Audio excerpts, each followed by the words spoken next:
Okay, so good afternoon and good evening, everyone. And um, um, on behalf of the Davis Center for Russian and Eurasian Studies, I'm delighted to welcome you for the final session of our three-part webinar series, Strategies That Work, Inclusive Literacy Instruction in the Social Studies Classroom. My name is Sandra, and I'll be hosting today's session, and I've been hosting the series as a whole. Throughout the series, as we've done so far, we will engage with the topic of the Holodomor. We will be using carefully selected historical resources to model and practice literacy strategies. By grounding our work in real historical inquiry, we aim to demonstrate how literacy instruction and content learning can reinforce one another powerfully. Today's session, which is our third webinar, is titled Making Writing Manageable, Scaffolding Techniques for the Social Studies Classroom. It focuses on practical scaffolding techniques that support diverse learners in developing writing skills within social studies. You will explore methods to break down complex writing tasks into smaller steps. So while I am hosting the series, today's session will be mostly delivered by Nicole Richardson. And Nicole holds a bachelor's degree in psychology and master's degree in social studies education, along with 18 additional graduate credit hours in psychology to support her dual enrollment teaching. Over more than 20 years in the classroom, she has taught a wide range of social studies courses, including traditional IB, AP, and dual enrollment, both in person and online. And I'd like to start today just by sort of saying how this last session was inspired. I would say, like how we ended up developing this in the exact in the way that we exactly have. And so Nicole and I worked. I don't even know how many years ago that is at this point. But we worked together at a school, and we both had IB students. So those are high functioning students who you would expect. Um, they're quick learners. They have rich vocabularies. You would think that they have no difficult times with writing. And on top of that, these students I would say, had quite a bit of privileged access to really good education from elementary school onwards. They were all public school students, but they had different gifted programs and magnet programs. There was sort of like, following through until they came to us at a high school level.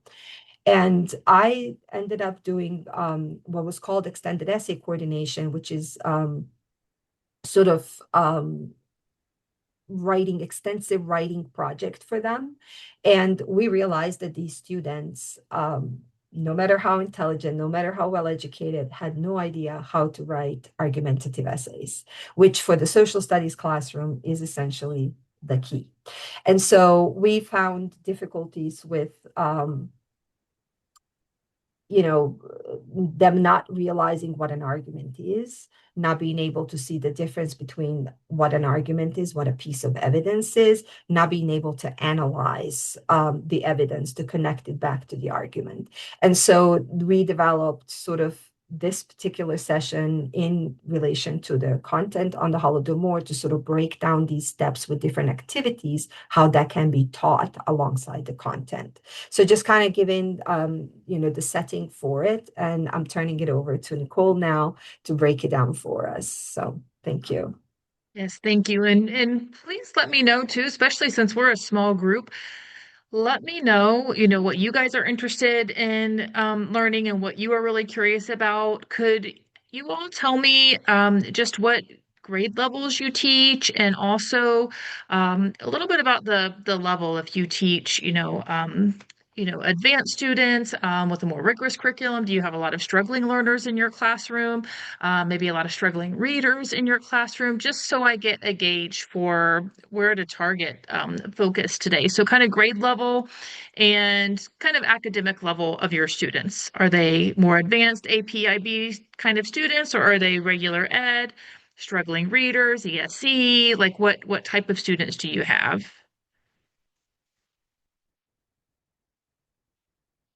So 912 special ed. Okay.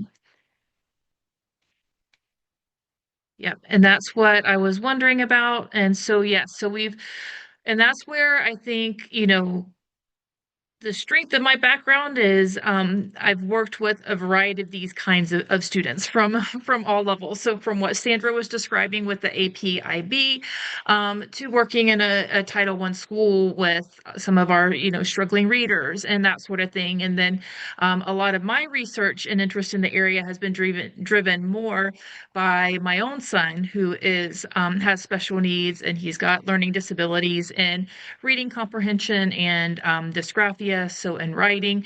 And so I've really seen the struggle with him, and that's really what led me to dive into the research in depth. And so I think, you can see when you're working with kids like that with those kind of struggles, you're like, oh, you're not even remotely thinking about them being able to match, argument versus claim and evidence and that sort of thing. You'd be happy if they can just write a sentence of any kind, of a coherent sentence. And so what's nice about some of these strategies that I'll present is they're very easy to scaffold up or down depending on the group of students that you have. You can provide more support or less support. And Lumio, which is the platform I'll use to present on and show you some of these activities, makes that scaffolding very easy as well, so that you can make those adjustments. And then also, if you can forgive my poor memory, how many of you have been to one of our previous workshops in this series? Most. Most? Okay, good. So I you've can say seen not Lumio. all. Okay. Yeah. My Yes. mem my memory is terrible. So thank you, Sandra. And yes, good. Isn't it great? I've once I discovered that, I do almost everything on there now. So let's dive in and look at this. So some of this will also overlap. Oh, let me share my screen.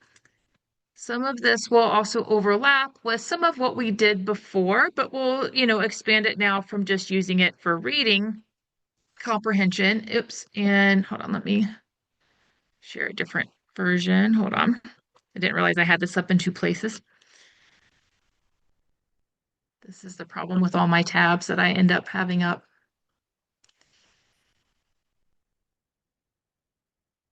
All right. Now I got the correct one. We're still okay, yeah. Okay, gotcha. Yes. Okay. And then I am going to also put the Lumio link in for you guys to pick up. And I'll put this in chat as well. And if you could all join this again, just so that you can at least play around, even if you just randomly, move stuff around so you can kind of see where it's at and what it looks like, that would be great. So once again, and I mentioned this before, but just to reiterate, a lot of kind of my inspiration for some of these activities, I just have this up on Zoom, did come from the Writing Revolution and also Natalie Wexler's book, Beyond the Science of Reading. And so this is where I've gotten a lot of the ideas and kind of built off of it from some of the ideas in this book. And I highly recommend these for trying to do writing in the content area. Their whole goal is teaching reading and writing in the context of the core curriculum of social studies and that knowledge-rich curriculum. And so that's where a lot of this comes from. So I know we mentioned, I'll kind of start off just because we talked in our previous workshop about the text structure and using the different graphic organizers for things like with compare and contrast or cause and effect and those sorts of things. So I think, simple little things that you can do as you're teaching to build in writing practice without making it a whole lesson on writing, like, so keeping it within your content. We looked before at the example here of this student of this lesson that you could do comparing like genocide versus crimes against humanity. So, you could have the students use something like this to take notes on their own on a blank copy of a graphic organizer, or you could have them use Lumio like we have here and do the matching. Again, depending on the level of support that your kids need, you can vary it. To take it into the next step for writing now, what you can do is really focus on teaching your kids about these different text structures as well as the associated signal words and conjunctions and connective, sometimes they call it, because it's really conjunctions and transitions, kind of a combination. And so really teaching the kids, hey, here's signal words that you can use when you're discussing cause and effect or when you're discussing and doing compare and contrast. And this is going to help them both with reading to teach them to look for and to recognize these words, and with their writing to help them, give them the verbiage to talk about these connections. And this is, I've got the link for this down at the bottom. If you Google text structure and conjunctions or connectives, transitions, you can find a variety of these types of charts that give you different words, but really teaching the kids how to look for these in their reading. And I think we talked last time with reading, having them learn to highlight it and as they're reading and looking for those keywords. And so now a quick thing you can do in class within a lecture or after the reading activity is, have the kids look at that graphic organizer and say, okay, write a sentence or two sentences or three sentences comparing and contrasting, okay, genocide and crimes against humanity or whatever your two topics are that you're teaching, but give them the words to do it. And I should have started with saying, one of the biggest things you see with the science of reading and applying it to writing is that we have to remember to explicitly teach kids how to read and write. We take it for granted often that they've learned this in younger grades and, oh, they know how to do this by now. And then we just get frustrated when they can't write well or they have trouble with reading. And we have to stop to explicitly teach it and then model it and give them scaffolded practice before we just send them out on their own to write a paragraph or an essay. So, really taking a minute to say after you do the graphic organizer, hey, okay, when we're comparing and contrasting, here are the words that we should be using. Model a sentence for them. Okay, so maybe you take one similarity or one different, two similarities or two differences, something, and model how to use these conjunctions, have them highlight it in their reading before you ever have them write something about it. And same thing with some of these others for cause and effect. There's another activity that the Writing Revolution recommends that I think is great. That's called Because But So. And so what they do with this activity is, and let me see where it went to in here. Let's see here. I thought for sure I put it in here. Of course, now I'm not going to see it. So you're going to have students fill in. I think I have it in our lesson plan. So the idea is that I'll kind of explain it while I pull up the correct file here. But the idea is that you're going to give them the same sentence stem but with the conjunction because, and then the same sentence stem with the conjunction but, and then the same with so. And you're teaching them to make those different connections between the topics that they are learning. And I'll pull up the example that we have in our lesson plan here. Give me just one moment. And so you're trying to teach them to, kind of look at from that same sentence stems, the different ways that they can make connections between information to find that cause and effect or to find the contrasting statement. So, all right, here we go. Let me reshare my screen. So this one is not on the Lumio at the moment. I've got it up here on the Zoom. All right, so you would, based on the lesson, complete each of the following statements. Stalin imposed collectivization and seized private land in Ukraine because Stalin imposed collectivization and seized private land in Ukraine. So, and Stalin imposed collectivization and seized private land in Ukraine, but. Okay. And so, and you can do this even in conversation with, small topics in class and just have kids discuss it instead of, necessarily writing it. And there's, so many different ways that you can integrate this and give them that practice. Now, again, before doing this actual practice, ways you can build up to it.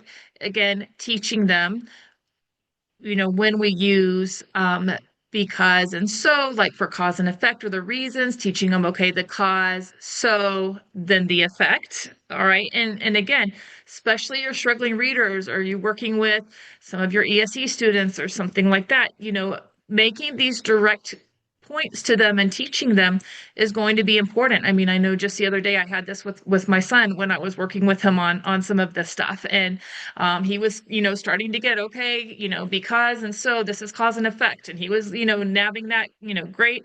But he was mixing up these, when to use so, when to use because. And so trying to really get them to stop and think about, okay, are we starting the sentence with cause and then saying the effect, or are we starting with the effect and then saying the cause? And helping them think about those connections isn't intuitive for some of them, and so it's really teaching them that.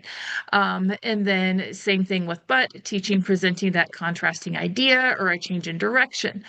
For some kids, especially middle school and struggling readers, you may just need to do practice with that first, and let them do things to kind of label like what would go in the Lumio. I think I did put, I'm going to switch back over here, I do think I had that in here, where you could have them move around to label.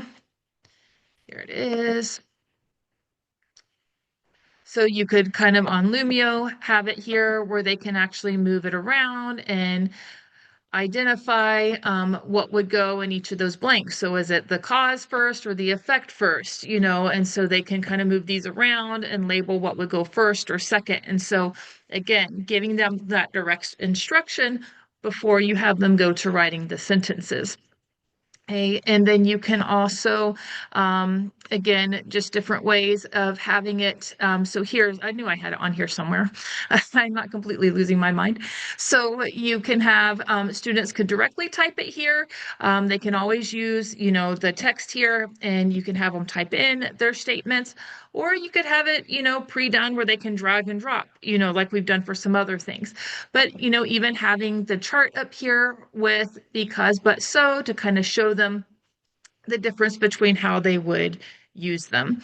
And again, there's just a number of different ways you can use this. Let's see, what was the example I used here? First was this one. All right. And then I think another example we had here, and this kind of gets into looking at our topic in our Holodomor lesson that we were looking at.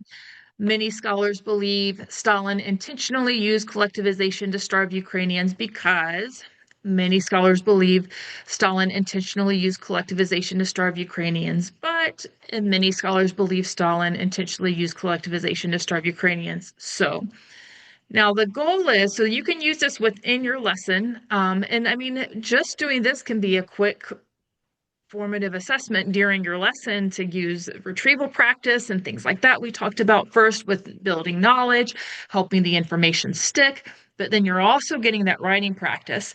And then what we're also building up to is eventually using this to write a thesis statement, to write a counterclaim. And then you can kind of, as you again build up and scaffold up, you're going to teach them how to use this when they get to the point of writing that full essay.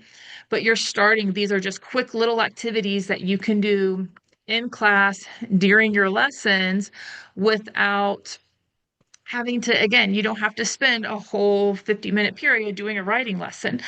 You can throw these in as little snippets within your class period, and students can have that practice, and you're both kind of reviewing content and building those writing skills.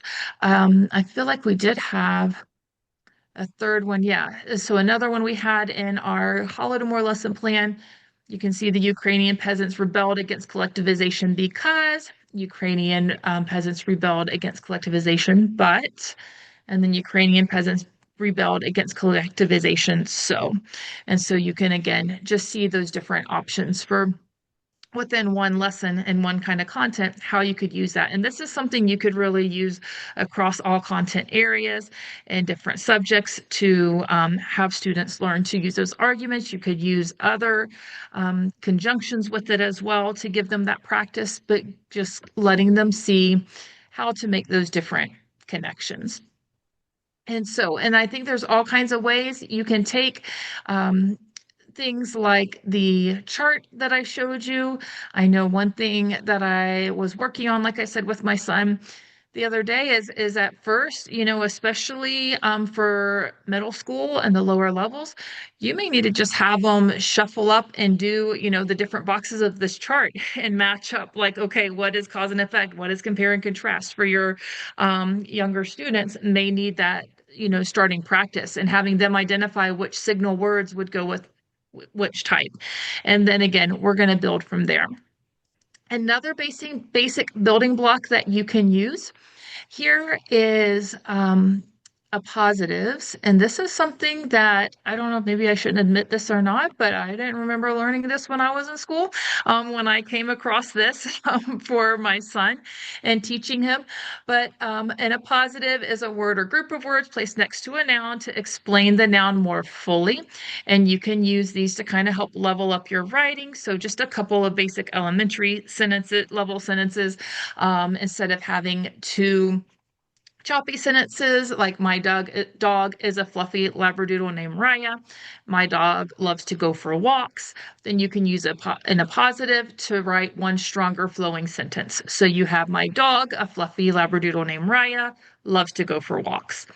So ways you can build this into your lesson plans is give them practice like a matching practice where you have a concept from the course. All right, and you have the positive, and they have to match them. Okay, so you have Stalin, they would drag here, and you would have them match it with, totalitarian dictator of the Soviet Union, the kulaks, and then have it, matching these up. Then after they match it, so this can just be a quick, again, retrieval practice within your lecture. Give them that quick chance to review the material, very basic. Then taking it to the next step for writing. Okay, now write a sentence for me about Stalin using this a positive within the sentence, or write a sentence about the kulaks using the appositive. And then again, our goal is ultimately, and I'll show you how I incorporated this to get them to use it when they write their thesis statements. And so they can make a smoother and flowing thesis statement, incorporating some of this information instead of having, choppy sentences when they're writing that introduction. And so you're just giving them that little bit of practice. So again, you're getting just basic. This could just be a basic formative assessment, but then you can take it that next step as you're able to and get that writing practice all in one. And so it all kind of goes together. Any questions with any of this so far before I just keep plowing along? It's cool. Everybody good? All right. I'll keep going, but feel free to interrupt me at any point. So, yes, so that's just another way. And again, the goal, and the kids won't even know this yet, okay, but our goal is to eventually get them to integrate this into their writing practice. So, some other things that you can do now, as we're getting into more looking at our paragraph writing and essay writing. So, one of our main outcomes we're looking at in our Holodomor lesson plan is getting the students to write an argumentative essay about whether or not the Holodomor is a genocide. So, but before we get students to that point of writing that full essay, of course, we have to teach them that basic structure of writing. For some of you, it may just be writing the basic paragraph. Okay, so teaching them how to incorporate different elements of the paragraph. So we do have, and a lot of that's going to always be, definitely utilizing graphic organizers. You might want to start with just a single paragraph outline. And so this again is something from the Writing Revolution also. I modified it a little bit for argumentative writing as opposed to some of the other forms that they had. but you're going to just give them that basic outline for and framework for what they're going to do. And so you may start out with just having them write that basic topic sentence and a reason, the evidence, elaboration. Now, of course, the key is going to be explaining exactly what you mean by each of those pieces of information. What's the claim? What's the reason? What's the evidence? And so on. And actually, Sandra, do you want to explain briefly how you teach each of those? I think you might explain some of that better than me. Um, And I can even yeah, go up to the main full if that's better for more how. yeah, no, that's good. So I mean, every time we would start in history, I'll use history as an example. Um, and I think psychology is no different, to work on something that we could research and then eventually that would result in a writing activity. We always have them state a question. And I would essentially always encourage students, not that this is necessarily the best way, but for me, it worked in explaining it. If we are writing an argumentative essay, I would ask them to come up with a research question that begins to what extent.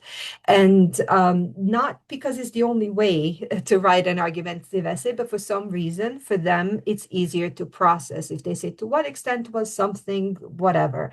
And then they would come up with a claim based on whatever research or reading they have done. And I would say, so is it or is it not? Or how is it? Whichever, whatever it is that they're arguing. And they would say, yes, it is. And they would think the claim is finished with that. And I would say, give me three reasons why. And then they would have to say, because. So I would never accept an argument without the because part. Again, in these early stages, we can phrase it later, sounding better, fitting better within our sentence structures. But for developing it, it was always, I would say, because belongs to the argument itself, because it states the reason. And so this reason was reason two, reason three, I would explicitly have them stated as because, and then they can look for evidence that supports the because part, basically, and the whole argument. So yeah, I think that's the steps I would take with, and I would talk it through with the student. So a student that would struggle, I would just say, okay, so what is it that you're seeing? And then I would say, why is that so? Give me the reasons why. So. And what would you tell them for the elaboration or analysis, I think you called it, from the evidence?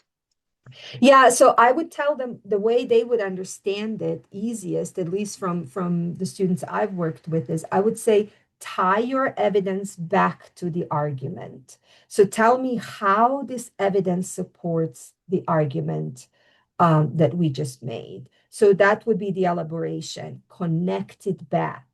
And then it sort of like starts fitting better together. And again, in the early stages of writing or development, depending on, again, how big of a project this ends up being, it doesn't have to sound good. It just needs to make sense. And then we can go in and try to fix it with time. And part of what I would tell my students too, on the same line with that, so we've got a few, and I'll show you a few different ways I think you could work these graphic organizers, but I kind of threw together just some examples of a possible thesis statement for our essay about would Holodomor be considered a genocide, and reasons. But part of what I would tell my students is I should be able to look at just this, your claim and the reasons, and that answers the question. Now, we haven't proved it. Okay, we need the evidence, yes. But if you've written a good claim and good reasons, that answers the question. I should understand what the answer to the question is. I should understand exactly what you're arguing, just by looking at that. And then, now you just have to prove it. Because a lot of times, you would read the students' reasons or their claim and they really still haven't clarified the question yet, or it's incomplete. They haven't given that why or whatever the case might be. So one of the first things you might have students practice is just giving you the claim and your three reasons. Sometimes I think we have to start simple for them. And so I think there's, two things come to mind with this for how you could start simple. One is just getting that basic outline. So have them write their claim and their three reasons, okay, without any evidence. The other thing that I think you can do is have them take one reason, kind of like with the single paragraph outline almost type of a thing, have them just take one reason and make a more simple claim and support that with evidence and just write one paragraph supporting that. Um, Now, part of what we have to do too is again teaching the difference between claim versus evidence. And that's something that a lot of students will mix up. And, this gets back to earlier in school when students are learning kind of that central idea and supporting details. And now this is just taking it up a level to the argumentative essay. And so you have the claim versus evidence. So again, just using some of the reasons that went with that sample thesis statement. Okay, I have some of the reasons here, and I have a few pieces of evidence that could be used to support it. But an activity that you could do initially with students let me find this, that you could do initially with students to have them figure out. I'm telling you, I had all these slides here just a minute ago and they're like disappearing on me. Let's see here. Here it is. Got out of order. All right, move this one. All right. So you can kind of shuffle these up and let students figure out, go through and sort with the drag and drop. Okay, what's a claim versus what's evidence, and seeing if they can match which pieces of evidence support which claim. And so this can be a good way to have kids really start to tease apart and think about the differences for what would be a claim, what would be evidence, and then of course making sure that the evidence actually supports the claim, because sometimes students will just throw any random piece of, oh, hey, this has numbers, let me just throw it in here, and they assume it will support their claim or their argument. So having them really look to see, and they could kind of sort these out and just kind of move the claims over here, put the evidence over here, and sort out what would go where so that they can get that difference. And so again, when we talk about you want to directly teach it, so I think probably in putting in writing for the students, like what Sandra was talking about with, okay, here's what a claim is, here's the reason, here's the evidence, here's the elaboration or analysis, then giving them this practice and giving them examples. And then now this is kind of a scaffolded way to let them practice identifying those before you say, hey, go write an essay with, your reasons and evidence. Well, let them kind of do this and sort and look at the difference this way. And this is giving them a lot more scaffolding before they get overwhelmed with having to do it on their own. Especially for a lot of your students with disabilities. As soon as you're going to writing that full paragraph, I mean, that can be so overwhelming to them. And then they get bombarded with just the actual physical mechanics of the writing and figuring out how to phrase a sentence. And so this gives them a chance to work out that claim versus evidence difference without getting overwhelmed by the full writing process. And that's going to help them in the long run.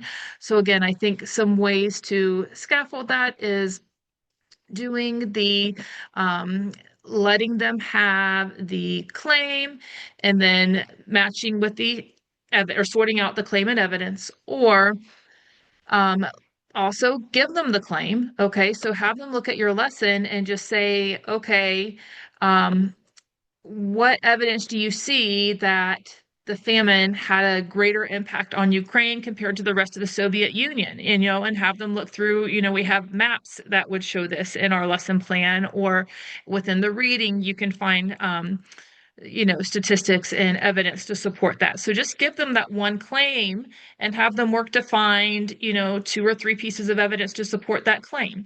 Or vice versa, give them the 2 pieces of evidence and then say, okay, write a claim that these pieces of evidence would support, and kind of give them that practice on a lower level to just build those writing skills. And those are things, again, that you could do on a day-to-day basis. It doesn't have to be, I think sometimes we get, too caught up in, okay, we can't teach writing until we're doing this full essay. But it's building these little skills every day within your lesson. So almost any day after you teach a lesson, if you lecture or have them read, pull a couple pieces of evidence from them and have them practice writing a claim, or vice versa. Give them the claim, have them find a few pieces of evidence to support it. And that's going to help to build those skills. So when you get to the full essay, they're comfortable with this terminology, they're comfortable with what they need to do for each part, and it should flow, hopefully flow a lot better.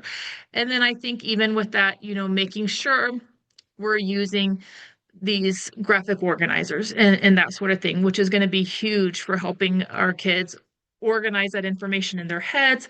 Especially a lot of our kids with disabilities need this kind of visual to help them.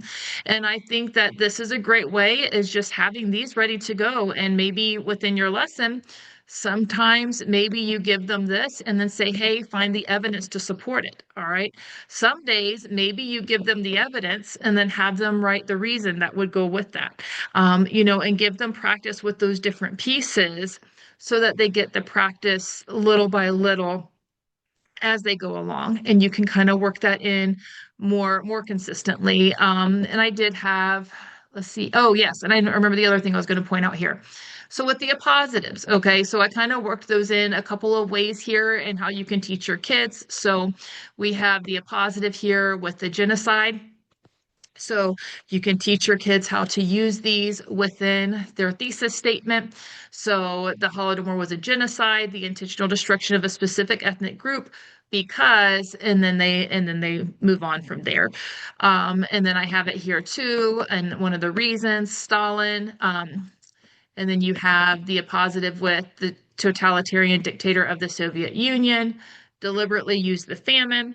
And so, again, you can see how all these little activities from using the positives to the because, but so, all these little things are going to build up to, and you can integrate them all into writing the actual full essay or writing the paragraph, whatever your end goal is. But you're building up those skills and the basic building blocks to get them there. And then they can use it that way.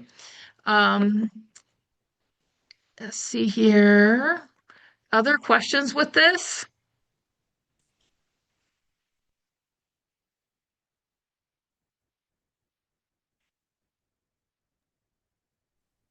Or any of this? I didn't necessarily mean to go to that, but what, any other questions with any of it? And I can also show you, I don't know what you guys had other questions or would like more information about. I can show you other ways that I've integrated some of these similar type concepts from Writing Revolution in some other content and in a similar way. And you could build them in here the same if you guys would like, or did anybody have other questions with this in particular? I just wanted to confirm with you that all of the activities that you showed today are also embedded in the unit plan we will be sharing. Yes, That- they will be, yes. They're right now they're in the Lumio that we'll share in there, and I can also put them in the Google slide though. Okay. Yes. I know just some other things that you could easily integrate in here, and I'll just show you this is not in Holodomor yet, and this is kind of more elementary geared, but I can show you just other things that are simple ways and that you could absolutely use here. Kind of helping the kids with summarizing, so after you teach them about a particular person in history, you can give them this who, what, when, where, why, how graphic organizer for them to fill out, and then have them use that to then write a summary sentence about what they just learned about the person. And again, it helps you instead of just getting, okay, Stalin was a dictator or something, it kind of pulls out more information from them when you have them complete all of those different factors, and it kind of teaches them to think about how they can expand that sentence. And so sometimes you can even give them the sentence, okay, Stalin was a dictator or something very short, and then have them expand it using these and rewrite the sentence. Again, a quick practice that you can do in class to have them practice those basic writing skills. Another one is having them combine sentences. So giving them two sentences, and you can use this with the appositives or the conjunctions, but just giving them two sentences where they have to trying to remember where I have an example of this one really quick. But having them use those two sentences to combine it using one of the conjunctions. I'm not finding one at the moment, but so you could give them the two phrases, like that would be showing the cause and the effect, or the to compare and contrast, and have the students then combine the two sentences into one sentence using one of those conjunctions. And again, those are just little quick ways that you can have students practice those writing skills and using the conjunctions and thinking about those connections between things just on a day-to-day basis. Thank you, Nicole.